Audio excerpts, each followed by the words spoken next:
সুপ্রভাত সবাইকে। আজ 16 মার্চ রোজ রবিবার।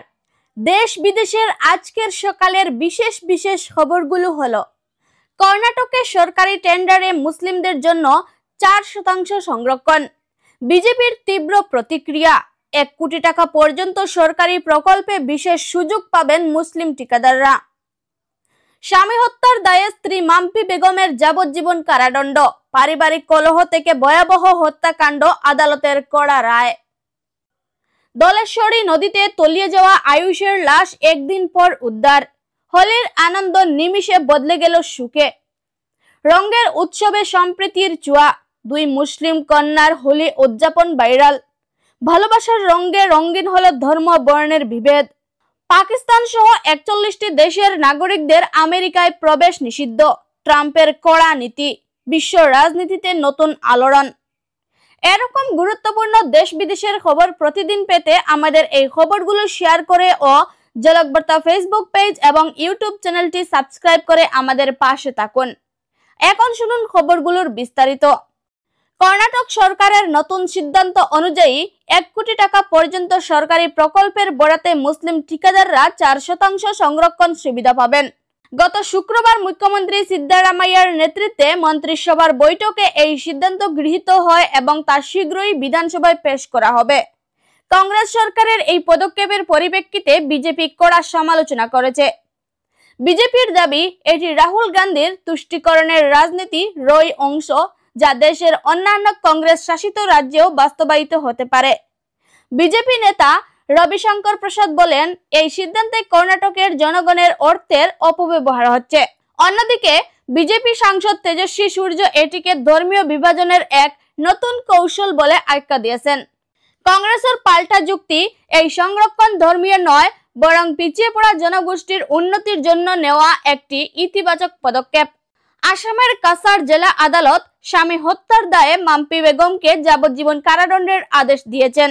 2023 সালের 21 ফেব্রুয়ারি শিলচরের কাবিউড়া এলাকায় পারিবারিক বিবাদের জেরে মাম্পি বেগম তার স্বামী ফারমিন উদ্দিনকে কাঁচি দিয়ে আঘাত করে হত্যা করেন। ঘটনার পর তিনি নিজেই থানায় আত্মসমর্পণ করেন। তদন্ত শেষে ভারতীয় দণ্ডবিধির 302 ধারায় দোষী সাব্যস্ত করে আদালত তাকে যাবজ্জীবন কারাদণ্ড এবং 10,000 টাকা জরিমানার আদেশ দিয়েছে। দক্ষিণ হাইলাকান্দির কারিছড়া মাধবপুর গ্রামের 10 বছরের শিশু আয়ুষ নন্দী হোলি খেলতে গিয়ে নদীতে তলিয়ে যায়। শুক্রবার বিকেলে বন্ধুদের সঙ্গে নদীতে স্নান করতে গিয়ে সে ডুবে যায়।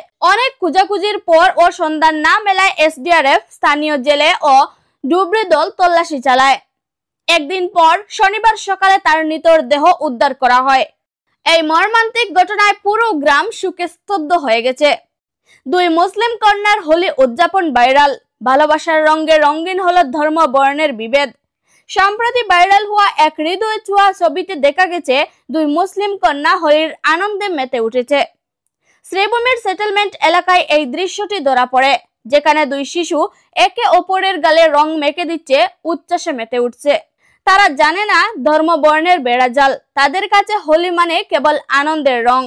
এই চিত্র সমাজের জন্য এক বড় বার্তা বহন করে। উৎসব মানে মিলন, ভালোবাসার বন্ধন আরো দৃঢ় করা। সাবেক মার্কিন প্রেসিডেন্ট ডোনাল্ড ট্রাম্প 41টি দেশের নাগরিকদের আমেরিকায় প্রবেশের নিষেধাজ্ঞা আরোপের পরিকল্পনা করেছেন বলে জানা গেছে। সূত্রের খবর অনুযায়ী এই দেশগুলিকে 3টি গ্রুপে ভাগ করা হয়েছে। প্রথম group Afghanistan, Iran, Syria, Cuba, উত্তর কোরিয়া সহ 10টি দেশ, যাদের ভিসা সম্পূর্ণ বাতিল করা হবে। দ্বিতীয় গ্রুপ হাইতি, লাওস, মায়ানমার, দক্ষিণ সুদান ও এরিট্রিয়া, এদের উপর আংশিক নিষেধাজ্ঞা, ফলে পর্যটক ও স্টুডেন্ট ভিসা পাওয়া কঠিন হবে। তৃতীয় গ্রুপ পাকিস্তান, ভুটান, মায়ানমার সহ 26টি দেশ, যাদের উপর কঠোর নিয়ম আরোপ করা হতে পারে। এই সিদ্ধান্ত এখনো চূড়ান্ত হয়নি, তবে যদি কার্যকর হয় তাহলে বিশ্ব রাজনীতিতে বড় ধরনের প্রভাব ফেলবে বলে মনে করেছেন বিশেষজ্ঞরা। আবারও বলছি, আমাদের ঝলক বার্তা ফেসবুক পেজটি ফলো করে এবং ইউটিউব চ্যানেলটি সাবস্ক্রাইব করে ও খবরগুলো শেয়ার করে আমাদের পাশে থাকবেন। আজকের খবর এই পর্যন্তই। ধন্যবাদ।